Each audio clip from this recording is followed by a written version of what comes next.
মাননীয় স্পিকার, আমরা খুব স্পষ্টভাবে বলেছিলাম যে এই রাষ্ট্রপতির অপসারণ প্রয়োজন, তাকে গ্রেফতার করা প্রয়োজন। এই রাষ্ট্রপতির আর কোনো অধিকার নেই বঙ্গভবনে থাকার, এইখানে এসে বক্তব্য দেওয়ার।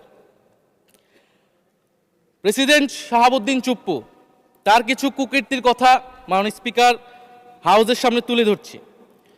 তিনি দুদকের কমিশনার ছিলেন। তাকে দুদকের কমিশনারের করা হয়েছিল 3টে অ্যাসাইনমেন্ট দিয়ে। 1 নম্বর হচ্ছে খালেদা জিয়া এবং তারেক রহমানের বিরুদ্ধে দুর্নীতির অভিযোগের শাস্তি নিশ্চিত করা। 2 নম্বর পদ্মা সেতুর দুর্নীতির অভিযোগ থেকে আওয়ামী লীগকে ক্লিন শিট দেওয়া। 3 নম্বর ফখরুদ্দিন মঈনুদ্দিন সরকারের সময় শেখ হাসিনা সহ আওয়ামী লীগ নেতাদের বিরুদ্ধে হওয়া দুর্নীতির মামলাগুলোকে বাতিল করে দেওয়া। এমন একজন ব্যক্তিকে বিএনপি সরকার রাষ্ট্রপতি হিসেবে এখনো মেনে নিচ্ছে মাননীয় স্পিকার। আরেকটি ঘটনা বলি, 2009 সালে শেখ হাসিনার ক্যাঙ্গারু আদালতের নির্দেশে এই শাহাবুদ্দিন চুপ্পুর নেতৃত্বে 3 সদস্যের judicial inquiry commission on minority torture in 2001 করেছিল শেখ হাসিনার ক্যাঙ্গারু কোর্ট।